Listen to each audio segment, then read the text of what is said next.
iPhone 16e नाम में इसके एक छोटा ई आता है, लेकिन एप्पल ने कोई कसर नहीं छोड़ी इसकी बहुत बड़ी हाइप क्रिएट करने में। यस, जो इसका फॉर्म फैक्टर है बहुत ही कॉम्पैक्ट है, प्यारा लगता है पकड़ने में, लेकिन 2025 में भी कॉम्प्रोमाइजेस तो हैं भाई इसमें। और इसीलिए आज के इस रिव्यू में I am going to play both the devil and the devil's advocate. सबसे पहली चीज, इसमें ई का मतलब है अर्गोनॉमिक। हाथ में पकड़ते ही काफी नॉस्टैल्जिक फील होता है, एससी सीरीज की याद आती है। इट इज स्मॉल, कंफी है and one of the very few phones in the market जिनको एक्चुअल में एक हाथ से यूज कर सकते हैं। यहाँ पर जो इसका कवर भी दे रखा है ना, इसको भी अगर आप लगा लेते हो तो भी आप इसको एक हाथ से आराम से यूज कर पाओगे, which is not the case with most phones. बाकी अगर बिना केस के यूज करने वाले हो तो थोड़ी बहुत धूल मिट्टी इसमें चिपक जाती है, और अगर आपके मेरी तरह भाई स्वेटी हैंड्स, स्वेटी पाम्स हैं, तो भाई 100% मैं तो रेकमेंड करने वाला हूँ कि भाई केस के साथ ही यूज करो, वरना ये फिंगरप्रिंट स्मजेस वगैरह आपको दिखते रहते हैं जो कि थोड़ा सा वाइब किल कर देता है। खैर, जब फोन को दूसरी साइड घुमाते हैं ना, तो यहाँ से भाई इसकी असली दिक्कत शुरू होती है। डिस्प्ले मिलता क्या है 60,000 में, ओनली 60 हर्ट्ज। अब सीन ये भी है कि कंप्लेन भी नहीं कर सकते, क्योंकि जो इसका थोड़ा सा बड़ा भाई है iPhone 16, उसमें ही यार आपको 60 हर्ट्ज मिल रहा है। But that is not the real story, क्योंकि मैं 16 भी यूज कर चुका हूँ, 16e भी। जो इसका डिस्प्ले है यहाँ पे 60 हर्ट्ज, वो ऑटो रिफ्रेश वाला फील होता है। मतलब बीच बीच में एक ऐप से दूसरे ऐप में जाते हुए या होम स्क्रीन में स्क्रॉल करते हुए थोड़े बहुत फ्रेम स्किप्स मुझे दिखे। हो सकता है मेरे यूनिट का प्रॉब्लम हो। अगर आप 16e यूज कर रहे हो तो कमेंट्स में जरूर बताना भाई क्या आपको भी ये फील हुआ, क्योंकि एकदम फ्लूइड 60 हर्ट्ज भी भाई इस पे नहीं मिला मुझे। वहीं जहां पर एंड्रॉइड्स के 20-25 हजार वाले फोन्स में भी यू आर गेटिंग 120 हर्ट्ज, और भाई इसका जो 60 हर्ट्ज है that could have been better. That being said, brightness wise OLED display है, सुपर रेटिना XDR मिलता है। काफी बड़ा जंप है ये iPhone SE 2022 से, जिसमें मिलता था LCD डिस्प्ले। तो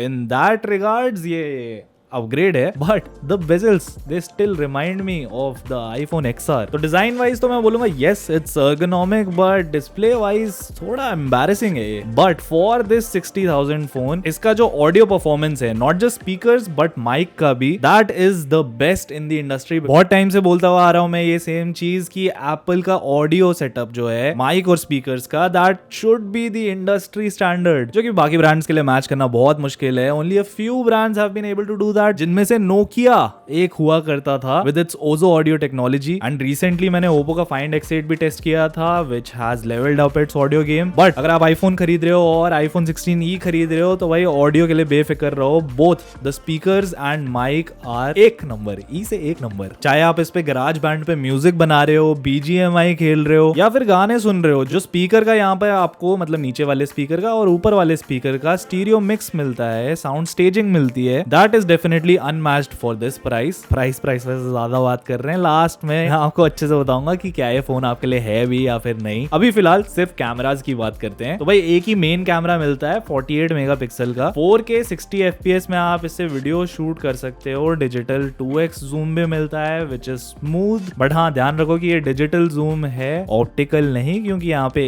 एक ही लेंस मिलता है आपको। But the colours on both, videos में भी बोलूंगा मैं और फोटोज में भी, उसमें एप्पल का कलर साइंस स्किन के कलर्स प्लीजिंग टू आईज निकाल कर देता है। और खास करके फ्रंट कैमरा से, जहां पर बहुत सारे जो एंड्रॉइड फोन्स हैं, they struggle to get the skin tones and the structure right. पर अब मिसिंग क्या है इसमें? There is no ultra wide lens, cinematic mode आप इसमें एक्सेस नहीं कर सकते, ना ही एक्शन मोड है इसमें, सेंसर शिफ्ट वाला OIS भी नहीं मिलता। एंड मोस्ट इंपॉर्टेंटली, एप्पल के जो न्यू फोटोग्राफिक स्टाइल्स आए थे, जिससे फोटोज भाई एडिट करना बहुत ही ईजी हो जाता है, उसमें एक तरीके से कस्टम कलर ग्रेडिंग कर पाते हैं हम लोग, वो iPhone 16e में अवेलेबल नहीं है। तो मेरे हिसाब से व्लॉगिंग के लिए ये डिसेंट है, because the front camera is also good, but for professional content making not really, क्योंकि थोड़े टाइम बाद आपको एडिशनल लेंसेज का जो वैल्यू है वो समझ में आ जाएगा। It's good to start off with, but थोड़े टाइम में आपको अपग्रेड करना ही पड़ेगा, बिकॉज लो लाइट परफॉर्मेंस भी इसकी कुछ बहुत क्रेजी नहीं है। बैटरी एंड चार्जिंग के मामले में ई मतलब efficient, but not so exciting. Yes, battery backup इसका काफी सॉलिड है।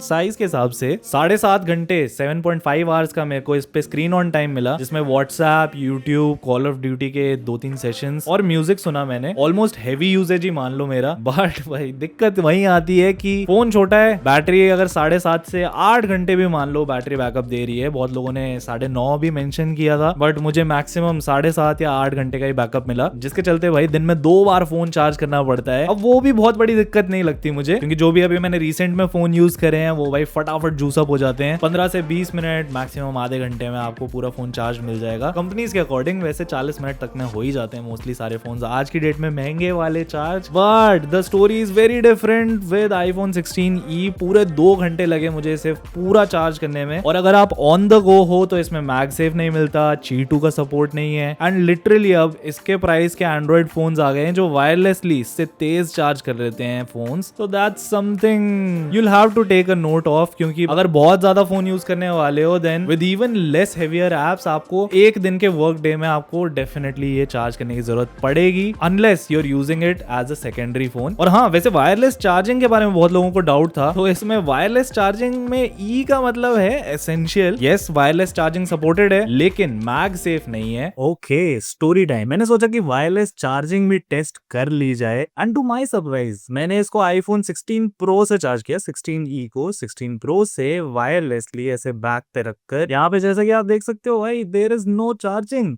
तो स्टार्टिंग में मुझे लगा भाई मे बी ये वायरलेस चार्जिंग सपोर्ट नहीं करता, बट एप्पल ने तो मेंशन किया था। इसीलिए जिस कैमरे से मैं शूट कर रहा हूँ Vivo X200 Pro से, उससे मैंने इसको रिवर्स वायरलेस चार्ज करके देखा आईफोन 16e को एंड इट वर्कड। ये क्या हो रहा है? बेसिक वायरलेस चार्जिंग मिलेगी 7.5 वॉट की, तो वायरलेस चार्जिंग है बट थोड़ी आउटडेटेड फील हो सकती है एंड्रॉइड के कंपैरिजन में। अब काफी सारे लोग इसको BGMI के लिए भी खरीदने वाले हैं, मतलब नॉट BGMI एग्जैक्टली, गेमिंग के लिए। तो आईफोन 16e में E is for entry level e sports gaming. Yes, इसमें A18 चिप है which is as powerful as iPhone 16। Gyroscope sensor इसका काफी तगड़ा है और प्रिसाइज रिजल्ट्स देता है। TDM में आपको 60 FPS स्टेबल मिलता है और नॉर्मल गेम प्ले में आपको थोड़े बहुत हल्के फुल्के फ्रेम ड्रॉप्स देखने को मिलेंगे, nothing major. But yes, compact form factor होने के चलते थोड़ी बहुत हीटिंग इसमें देखने को मिलती है। 42 डिग्रीज तक जा रहा था इसका टेम्परेचर 1 घंटे की गेमिंग में and the battery drop of was around 25%। अब ये सब भी ठीक है, लेकिन मेन प्रॉब्लम आपको कॉम्पैक्ट फोन्स में गेमिंग करने पर यही आएगी कि अगर आप क्लॉ ग्रिप में खेलते हो 4 फिंगर वाली में, तो भाई फोन का साइज मेरे जैसे छोटे हाथ वाले लोगों के लिए भी काफी छोटा पड़ता है। पूरा स्क्रीन उंगलियों से कवर हो जाएगा, तो फिर एनिमीज को कैसे देखोगे, कैसे स्पॉट करोगे, that you will have to think about. और जो दूसरी मेजर प्रॉब्लम है that is of course the 60 hertz display. आज की डेट में भाई इतने सारे गेम्स आ गए हैं which run on 90 FPS 120 FPS, तो इसका जो प्रोसेसर है that is very capable of running all these games, आराम से मक्खन चल जाएंगे। लेकिन जो डिस्प्ले है वही इसको बॉटलनेक कर देता है, मतलब क्योंकि डिस्प्ले लॉक्ड है 60 हर्ट्ज पे, तो वो वाले गेम्स आप ज्यादा हायर फ्रेम रेट पर नहीं खेल पाओगे इवन दो इसका प्रोसेसर उसको सपोर्ट करता है। तो फिर क्या ऑल्टरनेटिव निकलता है कि या तो आपको एक एंड्रॉइड फोन खरीद लो, बट अगर आपको वो एप्पल का प्रीमियम चाहिए एक्सपीरियंस का, then get the new iPhone 15 और a used iPhone 14 Pro Max अगर आपको गेमिंग करनी है। 14 प्रो मैक्स से ज्यादा मैं तो पर्सनली 15 प्रो यूज्ड प्रेफर करूंगा, अब चाहे वो बड़े भाई बहन का हो, मम्मी पापा का हो या फिर किसी दोस्त का, क्योंकि भाई उसमें टाइप सी मिलता है and you know how it goes with type C की चार्जिंग केबल। कहीं पे ट्रैवल कर रहे हो और केबल भूल गए तो 14 सीरीज के साथ बहुत मुश्किल हो जाती है। तो अगर पुराना और यूज्ड भी खरीद रहे हो तो इस एक पॉइंट का ध्यान रखना। अब let me play the devil's advocate और मैं बात करूंगा completely from a creators perspective. और यहाँ पे क्रिएटर्स इन पर्टिकुलर कौन है? Music producers. तो भाई ई का मतलब कंप्लीटली एक्सपीरियंस है इसमें। मैं पर्सनली खुद म्यूजिक प्रोड्यूस करता हूँ and if you have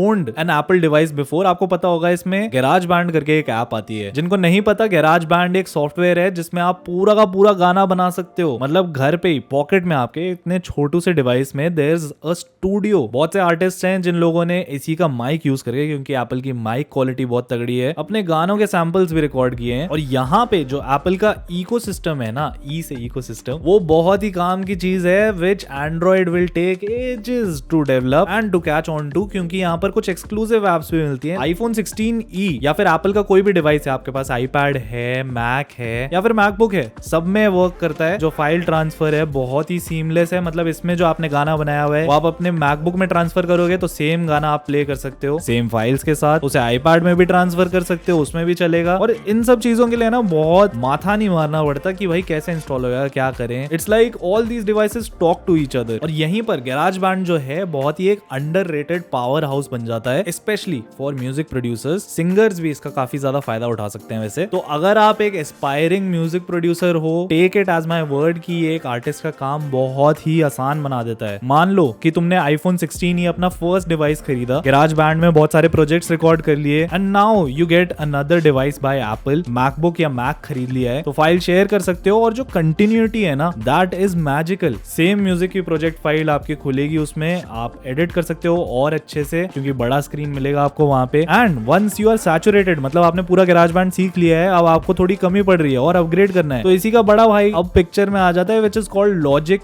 pro. Pro बोले तो प्रोफेशनल, थोड़े और एक्स्ट्रा कंट्रोल्स होते हैं, मिक्स कर सकते हो गानों को, और ये जो पूरा का पूरा प्रोसेस है that is very beginner friendly. It's like a bridge, जिसके चलते आप बहुत बड़ी नदी को काफी आसानी से क्रॉस कर सकते हो। खैर, with all that being said, क्या ये डिवाइस आपके लिए है या फिर नहीं? नंबर 1, अगर आप एक कॉर्पोरेट यूजर हो, मतलब ऑफिस के लिए कोई फोन चाहिए जिसमें आपका डेटा सिक्योर रहे, iPhones come in very handy, and this one is no different. iPhone 16 ही आपका सारा काम निकाल देगा। फर्स्ट टाइम जब मैंने न्यूज भी सुनी थी और साथ ही में प्राइस टैग फीचर्स भी, फर्स्ट थॉट यही आया था कि जो कंपनीज होती हैं अपने एम्प्लॉयज फोन्स देती हैं, from a data security point of view ये फोन काफी सही बिक सकता है फॉर कॉर्पोरेट्स। नंबर 2, अगर आप एक जनरल कंज्यूमर हो, तो मम्मी पापा के लिए या ग्रैंड पेरेंट्स के लिए या इवन स्टूडेंट्स के लिए this could be a reliable no nonsense phone. Number 3, Android creators जो एप्पल का इकोसिस्टम टेस्ट करना चाहते हैं before diving into the complete ecosystem, this feels like an upgrade from iPod, जो हमारे जमाने में कभी 2000 अर्ली 2000s में हुआ करता था, but with the support for SIM and an extra price tag. बाकी किसको नहीं खरीदना चाहिए ये फोन? नंबर 1, अगर आपके दिमाग में कंफ्यूजन है ना थोड़ा सा भी कि 16 लूं या 16 ही लूं, और थोड़ा सा भी अगर आप पावर यूजर हो, then go for 16। Yes, it can deliver the performance, but कहीं कहीं पे आपको बॉटलनेक फेस होएगा, जैसे कि कैमरास। और वही चीज नंबर 2, अगर आप एक क्रिएटर हो, कैमरा लवर हो, then this does not make a lot of sense, क्योंकि एंड्रॉइड में भी आपको काफी ऑप्शंस मिल जाते हैं, एंड iPhone 16 जो इससे थोड़ा महंगा है, that does a much better job, क्योंकि उसमें एक्स्ट्रा हार्डवेयर मिलता है, आपको एक्स्ट्रा लेंस मिलता है। और नंबर 3, अगर आप कंटेंट बहुत ज्यादा कंज्यूम करते हो, पूरा दिन भर डिस्प्ले का यूज करते हो, yes it does the job अपने 60 हर्ट्ज के साथ, लेकिन स्क्रीन एस्टेट अगर आपको ज्यादा चाहिए तो ये कॉम्पैक्ट फोन है, और गेमिंग अगर आप करना चाहते हो तो भाई साइज उसके हिसाब से काफी छोटा रहेगा इसका। तो ओवरऑल रिकैप कर देता हूं थोड़ा सा, डिजाइन इसका सुंदर है, कॉम्पैक्ट, प्रीमियम वाइब्स देता है, डिस्प्ले भाई 60 हर्ट्ज है 2025 में भी, तो मेरे हिसाब से it's a no go. Camera में हार्डवेयर वाइज जो चीजें मिलती हैं उसके हिसाब से बहुत तगड़ा काम करता है, लिमिटेशंस हैं बट क्लीन एक्सपीरियंस है। ऑडियो वाइज एकदम एक्सीलेंट, चार्जिंग भाई स्लो है, मैगसेफ का सपोर्ट नहीं मिलता, हाँ बैटरी एफिशिएंट है, बट ऑन हेवी यूजेज आपको एक दिन में 2 बार चार्ज करना ही पड़ेगा। बाकी आखिर में प्राइस की बात कर लेते हैं, फॉर विच आई फील कि भाई iPhone 16e बहुत ही क्लोजली प्राइस्ड है अपने से बेटर आईफोन से, which in the first place did not make a lot of sense to me personally, क्योंकि इसी का ये बड़ा भाई iPhone 16 comes packed in with a better hardware in terms of cameras, a bigger battery and better charging options. लेकिन अगर आप tight budget पे हो, गेट द 16 इंस्टेड। अगर आपको ये फोन पसंद है साइज के हिसाब से and with the simplicity that it comes packed with, reasons मैंने आपको बता ही दिए हैं कि किसको लेना चाहिए किसको नहीं लेना चाहिए। मैं पर्सनली पावर यूजर हूं तो मैं तो 16 प्रो ही लेता, बट आपके पास अगर 60,000 रुपए होते तो आप कौन सा आईफोन खरीदना पसंद करते या फिर कोई कंपटीशन का एंड्रॉइड फोन लेते? कमेंट्स में बताओ, और मैं आप लोगों को मिलता हूं नेक्स्ट वीडियो में।